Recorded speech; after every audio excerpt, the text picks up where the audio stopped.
Hi, everyone. I'm Alexis Williams, co-founder of Business Skills for Health Professionals, and welcome to our podcast, Beyond Clinical. In this podcast, we'll be interviewing health professionals from diverse backgrounds who've moved into unconventional roles beyond clinical.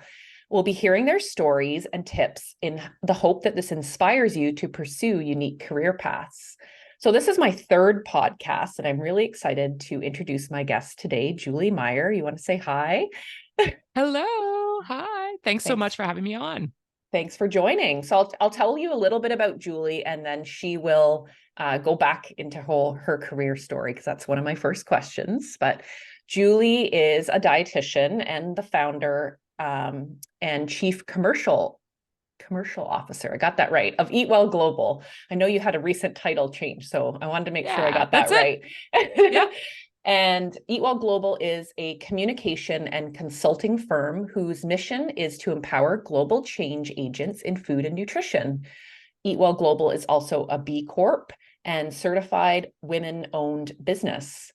And also, Julie has her own podcast. She's the co-founder of AugMentors, which is a leadership platform dedicated to creating a world where all great leaders are great mentors, which I'm super excited for you to share something about. They have interactive workshops and the #1 mentoring podcast, and provide speaking engagements. And really their goal is to augment leadership by elevating mentoring to help leaders connect more authentically and grow to their full potential. So super excited to have you. We met, I think, last year through a mutual connection and through your work at Eat Well Global. So it's really exciting to be talking today. So welcome. Well, and Alexis, I'm so excited that you have created this awesome platform, because one of the things I love to talk about the very most is helping health professionals grow into all kinds of new careers. And you have created this incredible platform for it. So thank you for doing what was like a little dream in the back of my head, and you have brought it into reality. So congratulations to Thank you. Yeah, I'm really enjoying hearing all of these great stories. I think it really just helps people see what's out there.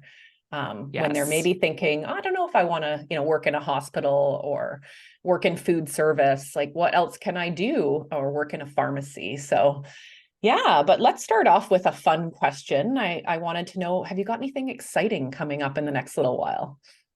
Ooh, anything exciting? Well, I can't believe I'm actually saying this, but I am about to turn 50. Woo! Which feels bonkers.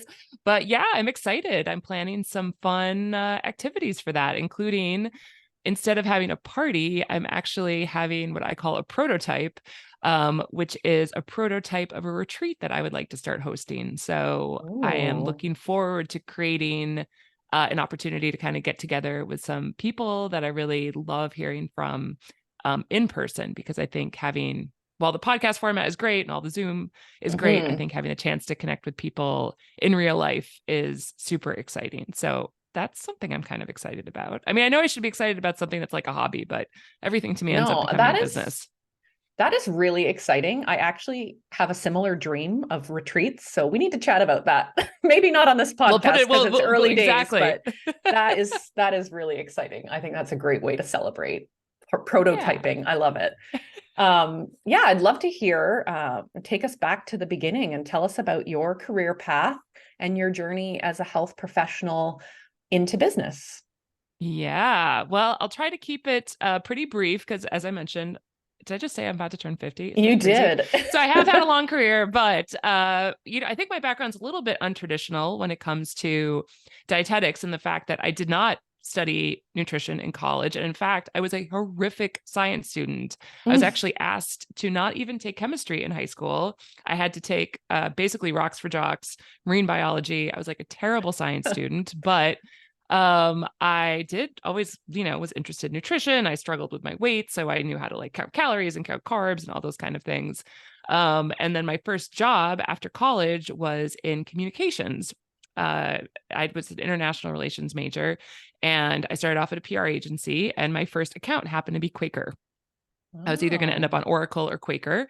And it was Quaker. It was 1996. And it was the first FDA food specific health claim on a tube of oatmeal. And that was the campaign. I was on the consumer marketing Mm. side. I created the world's largest inflatable bowl of oatmeal. I created the world's longest oatmeal topping bar. But I got a chance to meet dietitians who are working on the campaign as consultants. And I traveled with Mary Donkersloot, rhymes with oat. If you don't know her, she's an awesome RD out in California. And her and I traveled together to do these media engagements. And she kept saying, Julie, you should become a dietitian.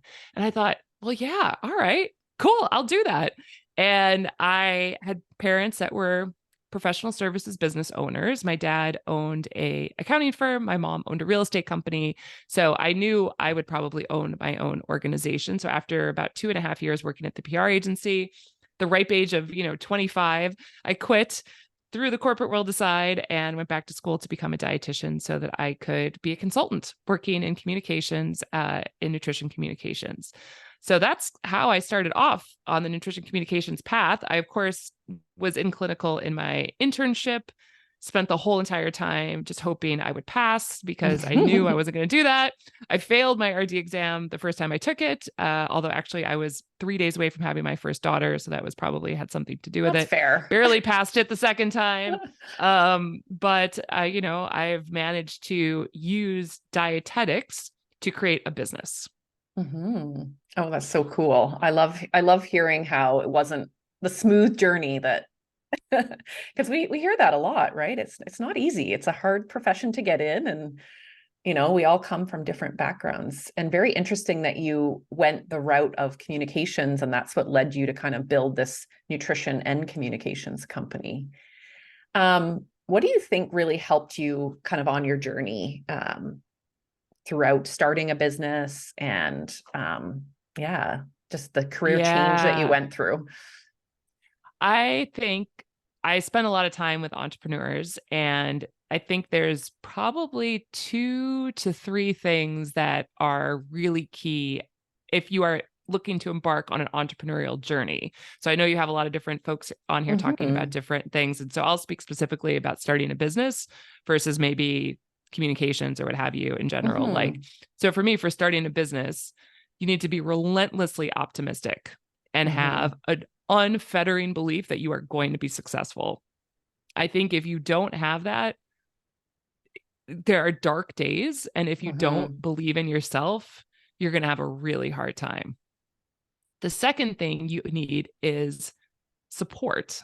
Mm-hmm. I always talk about the fact that I have a lot of privilege because I am married to somebody who has insurance and Mm-hmm. loves working a corporate job. So because Mm-hmm. of his stability, I have been able to be on an entrepreneurial journey, which has turned out to be very successful, thank God. But at the same time, I know that there's a lot of people where their paycheck puts money on the, puts food Mm-hmm. on the table. And so I had a lot of privilege by having somebody who was able to Mm-hmm. at least get the insurance and what have you while I could build the business. Mm-hmm. And I think the third thing is also really recognizing what you are good at and being totally cool with filling all the gaps with other people. I think Mm-hmm. if you can really recognize, like, this is my strength, I cannot do everything. I'm going to bring the best people together to be part of my organization so it can grow. That you cannot live without that. So I think having relentless optimism, you're going to be successful. If you can find support, which can Mm-hmm. also be a lot of different ways. Yeah. Obviously you can get loans and what have you. And then the third is just filling with the best team on the planet, which is exactly what I have at Eat Well Global. I mean, some of the team members, they're the Mm-hmm. absolute best. So that's my three things. I can't remember what your first question was. No, what helped you on the journey? Yeah, I What I helped me think on my those are journey? great. Yes, that's it. I think those are really important. The last one too, this comes to play with leadership in general. I think a lot of us tend to think about hiring people that are like us, which is exactly the opposite of what you need to do. And I've had that experience too, where even starting this business with Melanie, we're very different. She is not as much into the marketing and the being out there doing things like this that I quite enjoy, but she's great at sitting down and developing great courses and content. So it's a really nice partnership there because, we are quite different and we have that different skill set. But I completely agree with you. I also think it is very hard starting out to try to do everything yourself. I am trying that. And there are days where I'm like, I did invest in some marketing support and I'm like, wow, I should have done that a long time ago. Cause even this podcast, like getting it going and what are all the ways you can optimize a podcast? Those marketing people, they know their stuff when it comes to that. Yes. That's But why there yes, are experts. Yes, yeah. 100%. Yeah. And even the other things you said, the optimism, I think it can be very tough. There's a lot of ups and downs and days where you're like, is this going to work? But you kind of have to keep that North Star of belief in yourself. 100%. So important. Well, thank I you for always tell that. people, and maybe I even shared this with you when you and I first started Mm-hmm. talking, like there's no chance you will not be successful doing this. There is zero chance that you will not be successful doing this. Mm-hmm. It's just putting in the work and the reps and the day in, day out. Like there is no chance that what you're bringing will not be successful. It just is Yeah. going to take probably more time than you think. And there'll be more twists in the road than you think. Yeah. So, yeah, you just I have to actually believe, you love just that have you to keep just at it. put the fitness analogy in there because I did it. I've done triathlons for a long time. And, when I first signed up for an Ironman that I did way back when, I was like, there's no way, like, how am I actually going to do this? But it's the same thing. It's repeated effort and you just keep training. It's that concept of, continuously showing up for your business, doing the things, doing them again. And, Yes. eventually it sticks. And it's a lot like, there's a lot of parallels I'm finding with food and nutrition and fitness, behavior change and entrepreneurship. Like there's a lot going on there for sure. Yeah. Well, I like that. Interesting. Yeah. Yeah. What skills, I know you came from maybe more of a business background with your undergrad degree, but what do you think your key skills that you learned early on in starting your business that helped you were? Yeah. Having a community, if anybody who's listening has ever worked at a PR agency, I can tell you that is like getting a PhD in resourcefulness because when Mm, you are very junior in a PR agency and it was a very fast-paced environment, we were all in the office. We didn't have the internet, which was even like mhm. so bonkers.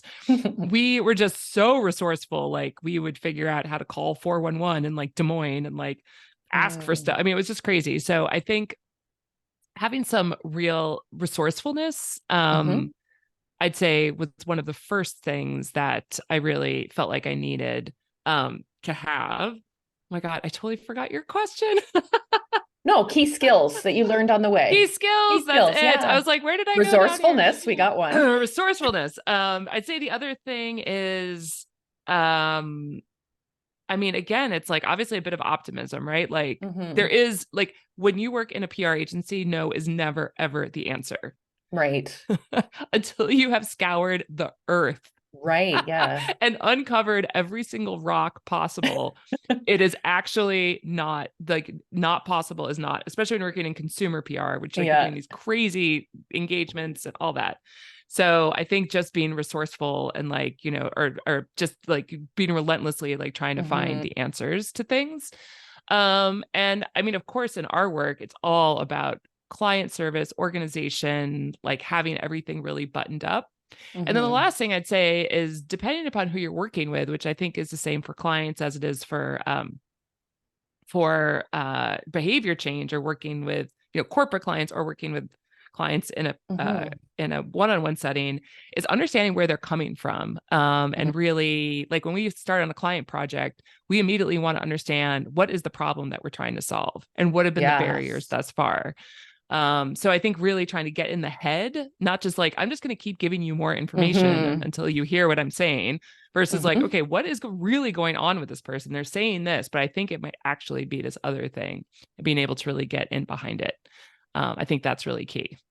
I love that one. And we actually talk a lot about the parallels of health professional skills to business. And that's one of them being Yes.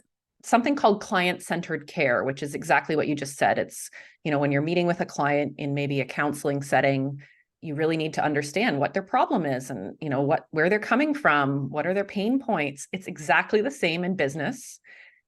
That there's a term, customer centricity. Like that's a business term. Yes. It means kind of the same thing. And we talk a lot about things that mean similar things from clinical into kind of more of a business corporate setting.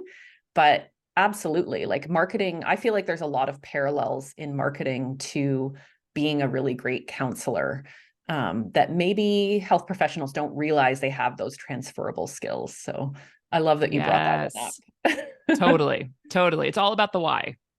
Yeah, the why, like why are you struggling with this? Whether it's a company or a person. So Yeah. very interesting. What would you say are some of the biggest challenges you've faced in your career? Oh, wow. I mean, we do have a little bit Where of shall we time. start? No, I'd say, I mean, I feel like I've been really lucky. I do have to say, I do feel like there is an element of like, I think you either are an entrepreneur. I don't want to say either you are or you're not. Like, it definitely can be Mhm. learned, but I think there are people who are just like, oh, that's not for me. And I think that's also great. Mhm. So I just want to say that like Yeah. off the bat, that I don't think it's like for everybody, but I think that for me, I absolutely have, I just have it kind of in my bones. I think that really helps me. Mhm. Because when you face challenges, then that really is, kind of what gets you through it. So I think challenge for me is nothing happens as fast as I want it to. Mhm. You're not patient. I am not patient. I'm sure anybody who knows me well knows I am not patient. So the process that it takes to get to where you are, like Mhm. you know exactly what you're doing. Both my businesses have had really odd starts, tried different things. It kind of didn't work, but you kind of know that you're just trying to figure it out. That phase of business is so like delicious and exciting, but it's so frustrating because you're like, I just want like to know that this Yeah. is going to work.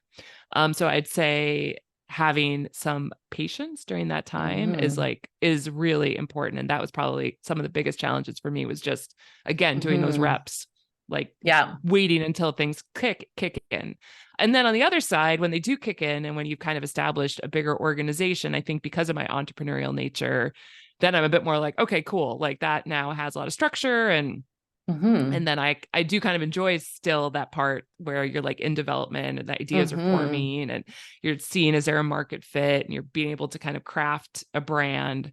That Mhm. part's really exciting for me too. So I'm grateful that I Yeah. get a chance to sort of have my hand in a lot of these different phases of the business. Yeah, and I can see that where you've built Eat Well Global. It's pretty established now. You have quite a large team, like Yeah. around 20-ish. 25, Oh, 25, 25. 26. Yeah. Yeah. And I'm sure like a lot of things kind of run without you on a daily basis. And now Yes. you have this opportunity to do other things, right? Like you've got your podcast and AugMentors. I don't know if you want to Yeah. talk a little bit about how has that kind of helped with keeping things fresh and being in that development stage? Yeah, no, I appreciate that. And I think, yeah, it's just, I think part of that entrepreneur, again, like it's sort of ingrained in you. You can't kind of like Hmm. get rid of it, but you're always like, ooh, I see an opportunity. I see something new. And I think they're so complementary because, Hmm. I love just the idea of supporting leaders and using mentoring principles in ways that we can kind of help build up. Our mission is empowering global change agents in food and nutrition. And so much of that is like empowering exactly the work you're Hmm. doing, empowering health professionals to be more business minded and to Hmm. be able to help kind of solve so many problems that we have in nutrition. And I think what's been fun about AugMentors is that it's just been fun having a podcast and having a chance to have really creative conversations. We're almost on our 100th episode, which is so crazy to me. And it's just given us a chance to meet so many interesting different people and hear about all different kinds of experiences. I think we do kind of get into a little bit of a bubble in the Hmm. dietitian, health professional, food world. You forget that there's like all of these other incredible things happening out there. So it's been nice to get a chance to kind of lift my head above the dietitian world a Hmm. bit too. I think that's actually kind of a great piece of advice is when you think about, maybe your networking that you do as a health professional, Yes. make sure you go outside of your profession and look for opportunities with people in totally different industries to have, coffee chats with and, talk to people at companies that you're interested in working at, even if they're not in a health role, just I think there's a lot of Yes. value in just having some of those conversations to learn, different backgrounds and where they come from.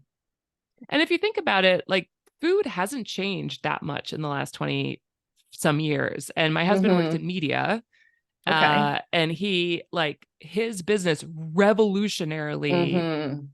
like completely like he used to work on set top, he used to work on like regular TV, broadcast TV, and then he worked on cable TV. And then it's like it just so like think of our industry has not changed. Like we still eat, protein and vegetables. Like obviously there's some Mm-hmm. changes, but spending time with people who have been in those kind of industries that have the retail Yes, revolutionarily changed. And hear those stories, I think that helps us stay fresh as well. absolutely. Yeah, that's a really interesting point. I hadn't really thought of that.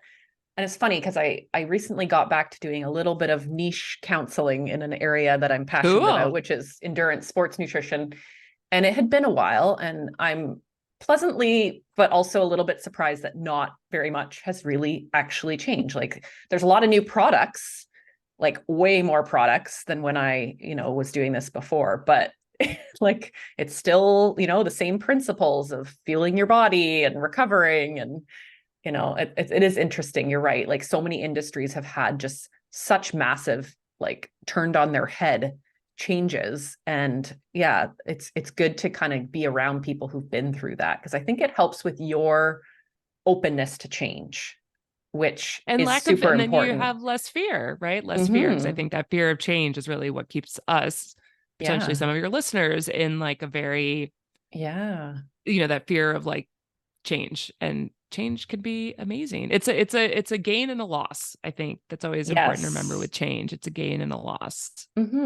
And I think a lot of people fear going into something that they don't maybe know a lot about, or they don't have all Yeah. the skills.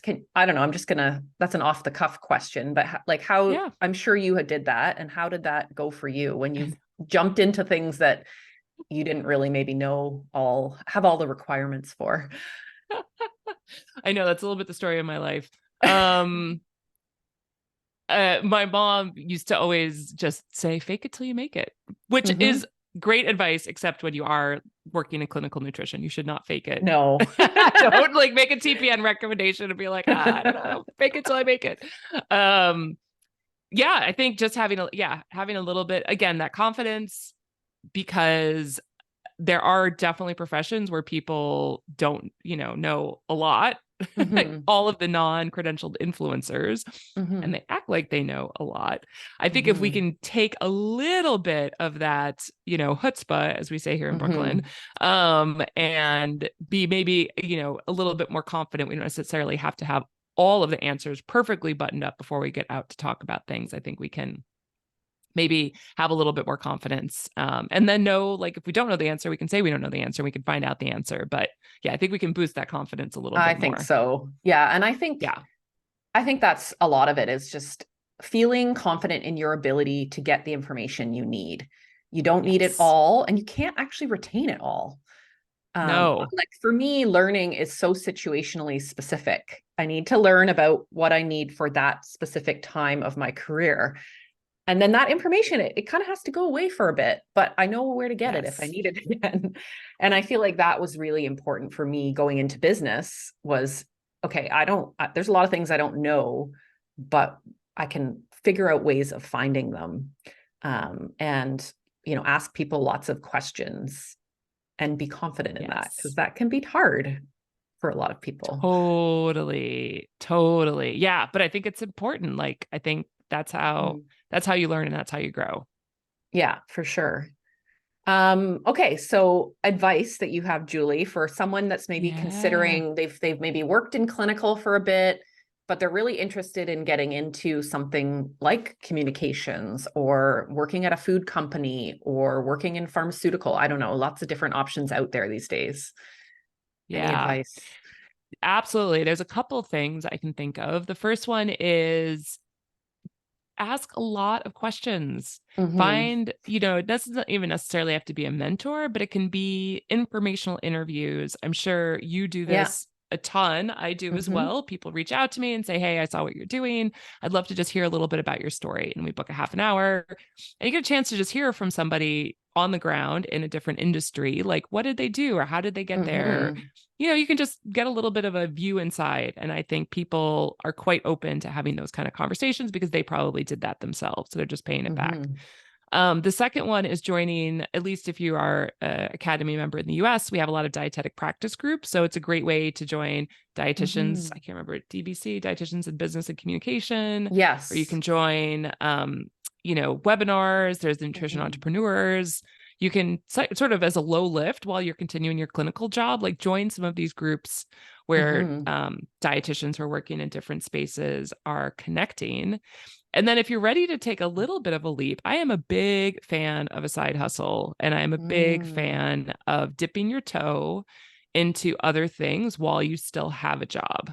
I've always started something while I had something else. I've never just like cut clean and just started fresh, because I feel like you want to just see, do you like it? Do you not like it? Like, can you see yourself doing this kind of work? Like, what's your day going to be like? So maybe do a little bit of consulting, maybe consult on a brochure for a pharmaceutical company, or maybe start a blog and start writing, if you want to see if maybe comms is really interesting to you, if you're interested in communications, or start your own TikTok channel. Like, it doesn't even have to be something that's paid necessarily, but just start building some skills in that area without being like, this job ends, this job begins. And also you might not get hired, honestly, without any kind of experience. So for example, we have, gratefully a lot of interest in working at Eat Well Global, which we're very thankful for. But of course we have to look, if we have 100 candidates, we have to look for ones that have experience in the area that we work in. Versus somebody who has no experience in comms, but it's just thinks they might be good at it, or thinks they might like it, but hasn't really proven that. It would be unlikely that they would be somebody who would be a fit for us. Yeah, I think that's great advice. And it actually was a big part of my career too, was starting out working more clinical roles, but doing a side hustle of writing, wrote for a running magazine when there were actually print magazines. Imagine. I know.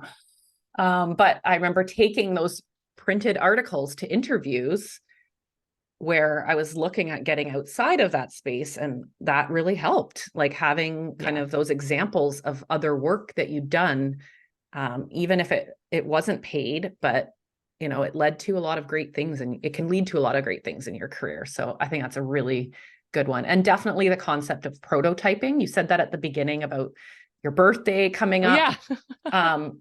I had a bit of a career crisis in 2021, left a big job and then took another one that didn't work out. And I took a course called Design Your Life.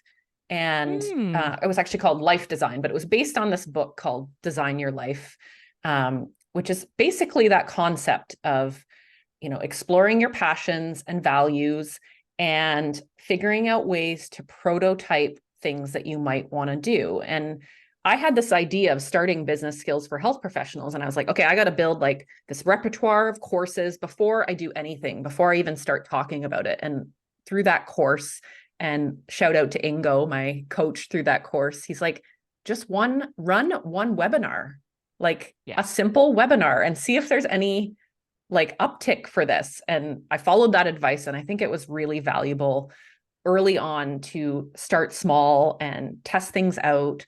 And you can even do that through things like job shadowing and, like you said, meeting with people, because you may think you like this industry, but then you start getting into it and you're like, that's not, like, you accept the job and, anyway, but.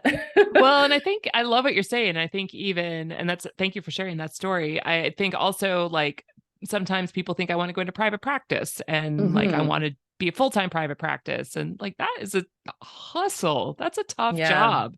I never did it, but I know, people who have. So I think that's also a great way of like, okay, take Saturday mornings and see 3 clients and see, like, is that something that I want to be doing? There's lots of ways to be able to dip your toe in. Or work in another dietitian's practice, right? Like work for another dietitian that's in private practice. That's a great opportunity. Yeah, definitely. Right. What were you going to say? No, I was going to say exactly that. Yeah. Okay, awesome. Um, okay, what are some of your goals for this year? Personal development or Ooh, just kind of big, hairy, what are some audacious of my goals? goals? Ooh, wow.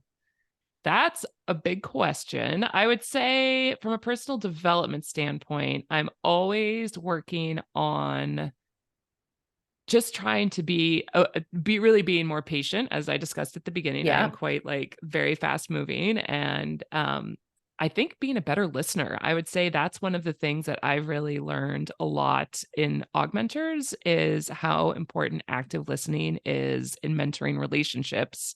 Mm. And I think being a better, more empathetic listener is something I'm working on. I have teenage daughters that are actually now in college, which is crazy. So I get a chance to practice with them, and of course Hmm. with my business partners and my team at Eat Well Global, and then Jimmy, my augmenters partner, is just continuing to slow down, really listen to what's going on, and be a bit more like empathetic and be able to problem solve better by practicing better listening. So Hmm. I feel like that's an opportunity I always have to work on. And then at the same time, there's so much exciting things I'm seeing in the connection between physical well-being and emotional well-being, and the connectedness between relationships and having healthy Mm. relationships in your emotional well-being. So from sort of a macro standpoint, I think seeing that connection, especially working in these two sort of areas, I'm continuing to see more and more how that well-being paradigm includes our connected relationships as well as our physical health. And Hmm. I think that's really exciting. Yeah, and I think it's very needed, right? Like as we like look where we are with the world and a lot more is happening online, but how do we keep connected and, maintain that sense of well-being? Because I agree with you. I think that's a huge one. Yeah. Totally. And that Totally. sounds like that's part of your motivation to prototype something in person, like a retreat. Yeah. That's awesome. Yeah. Yeah, definitely. Very cool. Okay, here's another question about kind of how you manage every week and all the things that you probably have to get done. What is one thing that you do each week that you feel like either personally or professionally that really sets you up for success? Okay, this is a great question. I think I have for a very long time. I journal every morning when I wake up. I Mm. get up, I make coffee, of course, because I drink tons of Mm-hmm. coffee. How else would all this stuff get done? Yep. And I write. And actually, Mark Champagne, who we were just talking about, who was on my podcast on Augmentors, I think he's like episode 94 or something. Is a mental fitness strategist, and he spent a lot of our episode talking about journaling. So it was fun to kind of hear his take on it. Mm. So, and I generally write like 3 intentions for the day, not necessarily like 3 things I'm going to get done, but Mm-hmm. 3 ways I want to show up in various conversations or different things that are happening so that I know that I'm kind of anchored in my day. So sometimes that can be like you're going to have a hard conversation, just be calm and Mm-hmm. listen, Yep. or you know don't forget to close that deal. Yep. Or like or like, okay, be nice to your mom when you talk to her later, or like those kind of things that are just little reminders for Mm-hmm. myself, and setting that intention with myself in the morning, and then I can kind of go back the next day and be like, nope, wasn't patient, nope, didn't close the deal, was pretty nice to my mom, I tried, she pushed my buttons, or like whatever. um but I think setting that intention in the morning is a great practice. I love that. I actually do something similar with Cool. journaling. Yeah, I really find that valuable to just kind of write how I want the day to go. And usually it's related to staying calm, getting my kids off to school. Yes. That's We a all big have our one. things. That is almost on there every day. So I can relate to that being patient one that you said with your mom. Totally. Totally. Oh, it's Yeah. so It's just a funny. good way to frame it. Like, it doesn't hurt. It doesn't make it Hmm. worse. And Yeah, and some I days think it really makes it better. yeah, I think you're right, though. It gives you that start to your day to kind of say, like, this is the mental state I want to be in for the day. And Yes. as you drift out of it, maybe you'll kind of remember it and, it'll be in your mind at least. So that's great Totally. advice. Awesome. Well, anything else you'd like to share with Well, I our think we should start a audience? journal prompts for dietitians in the morning. That Yes, should be I our like it. next. You can subscribe to daily journal prompts from Alexis and Julie. I on like how it. to start your day for success as a dietitian. Then we'll be like, did you have a healthy breakfast? Did you Did you have your drink enough coffee? water? um, no, I'd say, I mean, more than I think, again, like I just really am so excited about the work that you're doing because I know our experience working within food companies, when dietitians are in leadership positions, good stuff happens. There is Mm, sometimes a little bit of a controversy about working with the food industry for dietitians. mhm, But my personal belief is we have to be inside the organization to make change. And we have to be mhm, affecting the organization to make change. Just shutting them out isn't going to help. So the more dietitians who get business training, who have these mhm, incredible business skills, who know the importance of balancing impact and profit and are in the marketing departments or in the sales departments, they are in the C-suite, the mhm. better the food system is going to be. So the work that you're doing is actually impact work to impact the food system Yes. for the next however many years. I'm so glad you said that because that's really what keeps me going in what I'm Yeah. doing is every day I kind of go, why am I doing this again? And I remind myself that Well, call me. having health professionals makes companies do better things. Having Yes. dietitians makes food companies produce better products. And I recently did a talk called Why Dietitians Are the Leaders the World Needs Now.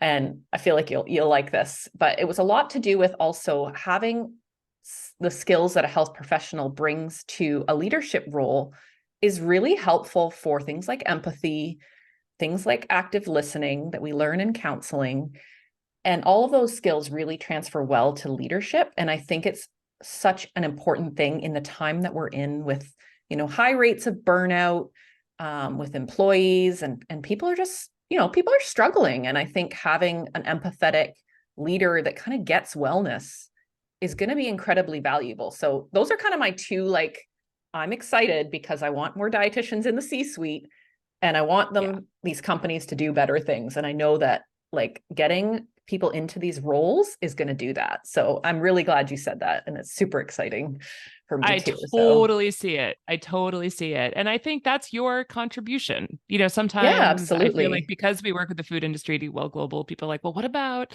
community gardens? What about whatever? It's like, yes, yes, yes, yes, yes, yes. We need everything. And this happens Hmm. to be our way of making impact. So for you, this is Yeah. your way of making impact. And it's really important. Of course, we need everybody and everything, but I really appreciate the work that you're doing. Well, thank you. And thank you so much for joining me today. And Yeah, anytime. I don't know if you want to share anything more. I love your Sure. podcast, Thank AugMentors. you. So you can Yeah. find it. So you It's can on all find us. the Yep. channels. Yeah. We're on all the platforms. We actually sort of intentionally stay away from nutrition and food related topics Hmm. because my business partner also owned a food company. We feel like the whole thing could be filled with food people, so we actually Yes. keep it quite separate intentionally. But also, please follow along on Eat Well Global. We're on obviously on LinkedIn and Instagram, Hmm. and we have a lot of great resources. We have an Eat Well Connect network that dietitians are welcome to join for free. We have also our Sustainable Digest monthly report that comes out. So definitely follow along with everything happening there as well. Yeah, it's great content if you're working in the food industry. I've been subscribing for a while now, and I really value you guys have some great content for food leaders like us. Thank you. Yeah, thank you. Awesome. Well, I hope you enjoyed hearing from Julie today, and maybe you're feeling a little bit inspired. But just want to plug a few things. Our Facebook community, it's called Business Skills for Health Professionals Community. It's growing steadily. We're up to almost 100 members, and I'm posting jobs actually Amazing. every week, both a US and a Canada thread for now, of kind of unconventional roles that health professionals can look at. So definitely check that out. I'll link it in the show notes. We also have a brand new program. It's called our Beyond Clinical Career Transition Program. And it's really there to support you in these career transitions. And I'll link that as well in the show notes, but you can check it out on our website, which is www.bizskillsforhps.com. It's in the services section. And again, I'll put it in the show notes. So thank you so much, Julie. And I really enjoyed Thank having you. you. Great I conversation. did too. Thanks so much, Alexis. Bye. Thank you. Bye.